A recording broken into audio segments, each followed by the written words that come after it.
Thank you. Good afternoon. I will try to share with you the perspective from Jerusalem, or in my case from Tel Aviv, on the Middle East chessboard or regional system. I'd like to preface it with three observations. One is the 20th century was an exceptional century for the Middle East in the sense that the two successor states to the imperial powers that had dominated the region in earlier centuries, that's say Turkey and Iran, were very much outside the mainstream of the politics of the region.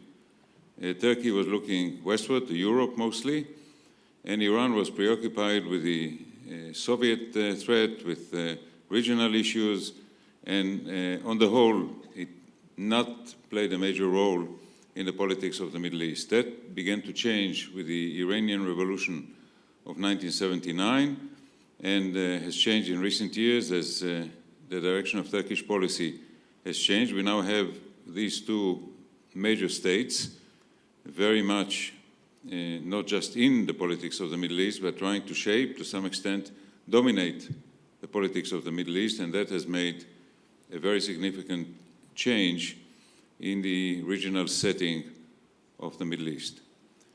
Second, from an Israeli point of view, in the late 1950s, we ran a foreign policy, or part of the regional policy, under the heading of the orientation on the, or towards the periphery.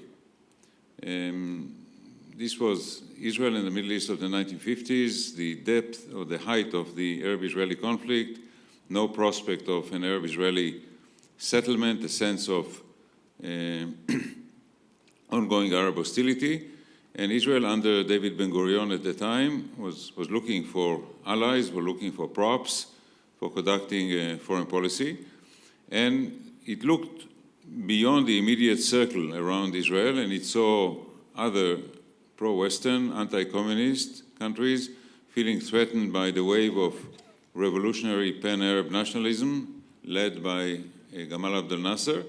They looked at Turkey, they looked at Iran, they looked at Ethiopia, and with the blessing of the Eisenhower administration, they constructed a tacit alliance. That was a very close alliance at the time.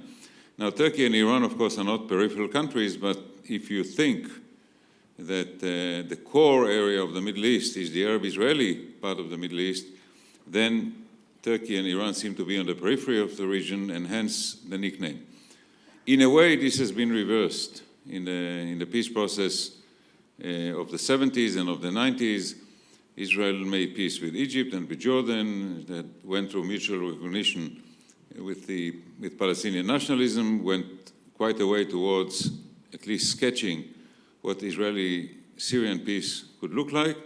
So it was coming to terms with its immediate environment, and what we have seen in the last 2 decades is that the former allies, first Iran and then Turkey, are drifting away into a relationship, in the case of Iran, of open, virulent hostility, and in the case of Turkey, to a somewhat more ambivalent, but certainly not friendly orientation. Now, not that we have fully come to terms with the immediate circle around us, but we definitely have lost the ability to interact with the external circle. Third observation. 20, 30 years ago, when one thought about the Middle East, one thought primarily about the Arab world. These were never identical terms, but to a great extent coterminous or overlapping terms. Clearly, this is not the case now with the entry of two major Muslim but not Arab states, Iran and Turkey, each of them with more than 70 million, large economies, very sophisticated elites, large military powers. The balance of power in the region has shifted. You have three non-Arab powerful actors, not at peace with one another, but still non-Arab actors. That's Turkey, Iran, and Israel. So it's a much more complex Middle Eastern arena than used to be the case before. Now, let me look at how Israelis analyze, understand what we have just heard from two speakers, the changes in Turkish policy and the Iranian policy. Well, the Iranian challenge is clear. From a very close alliance with Iran of the Shah, we moved to a very hostile attitude by the revolutionary regime. And I would say if Israel arranges by priority its list of threats, the threat from Iran is number one. Not necessarily or not just in the nuclear sense. I think that Iran wants the role of a hegemonial power. It wants to be a regional hegemon. It began with a genuine effort that every major revolution has tried in the past. The French, the Russian, later the Iranian, to export the revolution, to export it mostly to countries with large Shia communities. And later on, as the original revolutionary impulse died, we are now dealing with a regime trying to establish regional hegemony, and not without successes. Lebanon is pretty much through Hezbollah under the boot. There are significant bases in the Mediterranean, both in Lebanon and in Gaza. There's a relationship with Hamas.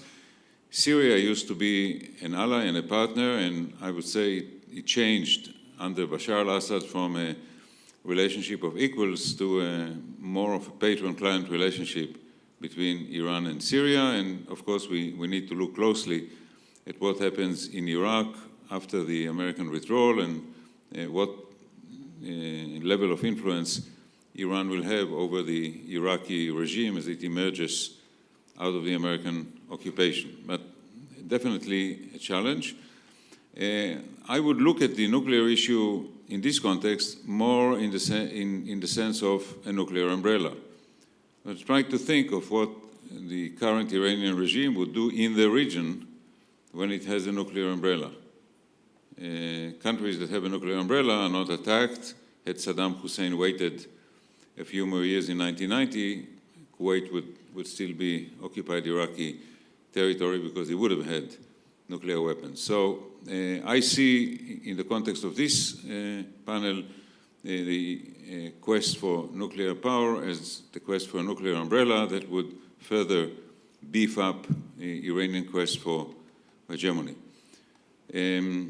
Turkey. I have a slightly different take than Ms. Ashpina in the following way.